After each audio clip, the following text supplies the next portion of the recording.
कि बिन गुरु भवनिधि तरई न कोई, अजो बिरंती शंकर सम होई। कि बिन गुरु कहते हैं कि एक बुढ़िया रही और उस बुढ़िया के पास कोई गुरु नहीं।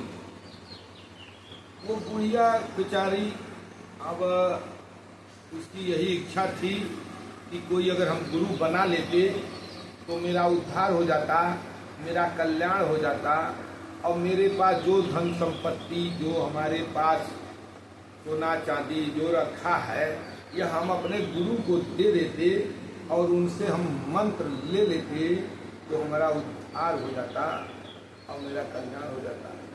बस एक चोर बैठा था, वो उनके घर के पिछवाड़े वो आया और यही बात बुढ़िया का सुन ली।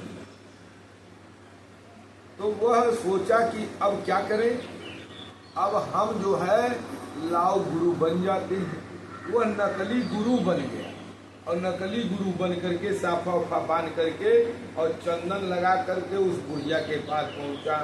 अब बोला अलख निरंजन, अलख निरंजन, वो करने लगा।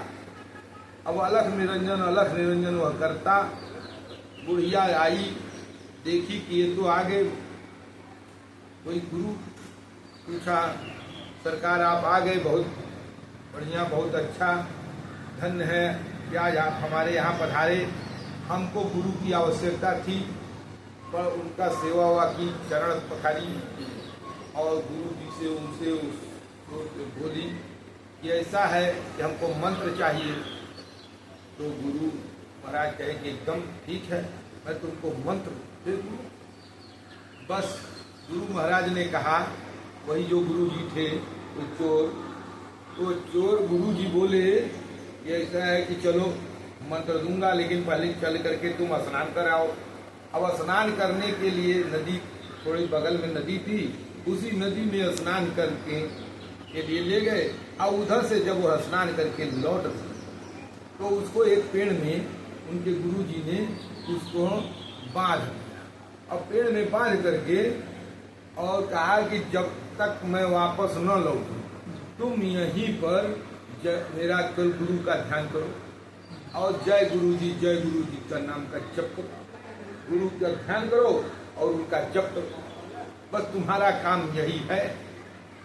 अब वो तो विश्वास करके बुढ़िया अपने गुरु को, वो बुढ़िया विश्वास करके अपने गुरु का ध्यान करती रही, अपने गुरु का विश्वास करके ध्यान करती रही और जपती रही कि जय गुरु जी जय गुरु जी जय गुरु जी। और उसने जो है गुरु जी का ध्यान करके 5 दिन तक वो उसी पेड़ में बधी अपने गुरु जी का ध्यान करती रही, अपने गुरु जी को जपती रही। 5 दिन जब बीत गया और गुरु जी वापस नहीं आए तो भगवान को बड़ी चिंता हो गई कि अब क्या किया जाए, अब उसको कैसे बंधन से मुक्त करावें। इसको बंधन से मुक्त कराना तो बहुत जरूरी है। चिंता में पड़ गए। अब क्या किए कि वहाँ वो सोचे कि अब इसके मायके के लोगों को मैं उधर से भेजूं तो शायद कोई कुछ प्रेरणा करूं कि उधर के ही रास्ते से वो जाएं और जैसे देखे लें तो इसको खोल करके उसका रस्सी बंधन से मुक्त कर दें। बस कैसे उसके गांव के एक लोग उस बुढ़िया को वो देख लिए, ये तो रस्सी में बंधी है, रस्सी में बंधी है। और रस्सी में बंधा हुआ जब देखे तो वो दौड़ करके गए खोलने। कह रहे बुआ, वो बुआ लगती थी उनकी, वो कह रहे बुआ तुमको कौन बांध दिया। और ये दौड़ के गए उसको खोलने के लिए। तब तक वह चिल्लाई बुढ़िया, कहीं हाँ हाथ मत लगाना, हमारे गुरुजी ने कहे हैं कि तुम इसी में बधी हमको याद करो। और गुरुजी बता गए हैं जब हमारे गुरुजी आएंगे वही खोलेंगे तभी मैं जाऊँ, और नहीं तो मैं इसी में बधा हम इसी में रहूँ। अब वो तो चले गए, नहीं खोलने दिए। अब भैया भगवान 3 दिन और बीत गया तो भगवान को बड़ी चिंता हुई कि अब बुढ़िया को कैसे खिलावें। ये तो अपने गुरु को विश्वास करके, अपने गुरु को ध्यान करके याद कर रही है, और 1 हफ्ता बिना खाए पिए उसी में बधी है।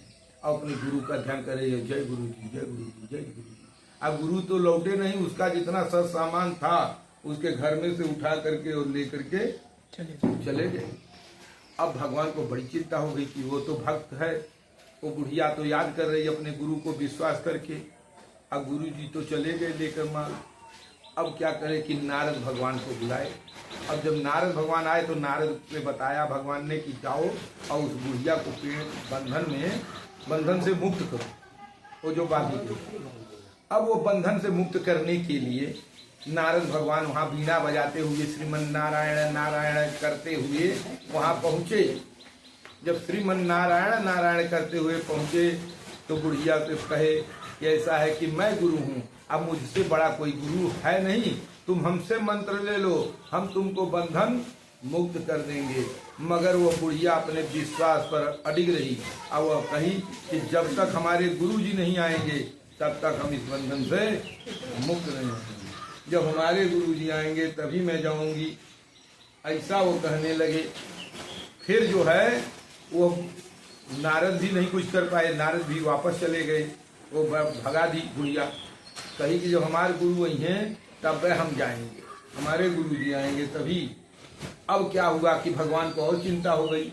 वो बुढ़िया कम से कम 10 दिन तक कुछ नहीं खाई थी और उसी में बधी बधी भगवान को, अपने गुरु को याद कर रही है कि जय गुरु जी, जय गुरु जी, जय गुरु जी, गुरु जी हमारे बता गए हैं।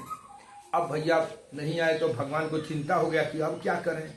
तो भगवान ने क्या किया कि सब देवताओं को बुलवाए और देवता लोग आए और देवता लोग सब लोग गए बुढ़िया के पास और बुढ़िया से कहे कि हम लोग स्वर्ग से आए, हम लोग देवता हैं।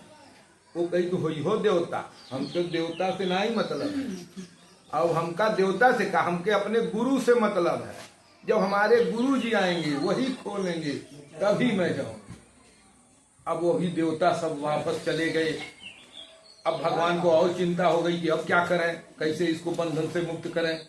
अब तो भगवान ने सोचा कि चलो भाई अब उनके गुरु को ही खोजो।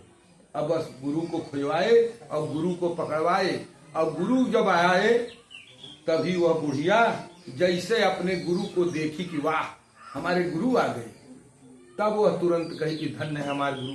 हमारे गुरु घत गुरु, कौन गुरु है, किसके गुरु होंगे, जो हमारे जैसा गुरु तो कोई नहीं हो सकता। धन्य है हमारे गुरु, हमारे गुरु आ गए। वह पकड़ करके लिपट करके अपने गुरु के चरणों में रोने लगी। धन्य, और गुरु जी भी रो रहे हैं कि वाह आज इसके वजह से हमको भी भगवान खोजने के लिए चल दिए। आज मैं इसी बुढ़िया की वजह से, इसी अपने शिष्या की वजह से आज मैं भी धन्य हो गया।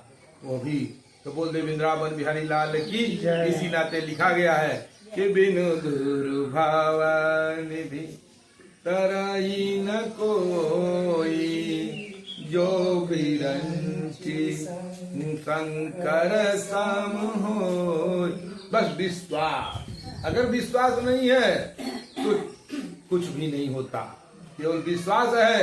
विश्वास था सेबरी मैया को, और सेबरी मैया को विश्वास था, और भगवान राम को उस वन में जा करके रनवटी में और उस सेबरी के यहाँ जाना पड़ा। तो कहते हैं न कि भगत के बस में है भगवान, भगत के बस में है भगवान, भगत बिना ये कुछ भी नहीं है, भगत बिना ये कुछ भी नहीं है। अब भगत है इसकी शान, भगत के बस में है भगवान, भगत के बस में है भगवान। बोलो वृंदावन बिहारी लाल की, बोलो राजा रामचंद्र की, बोलो पवन सुत हनुमान की। जय श्री राम। बहुत बहुत धन्यवाद, बहुत बढ़िया।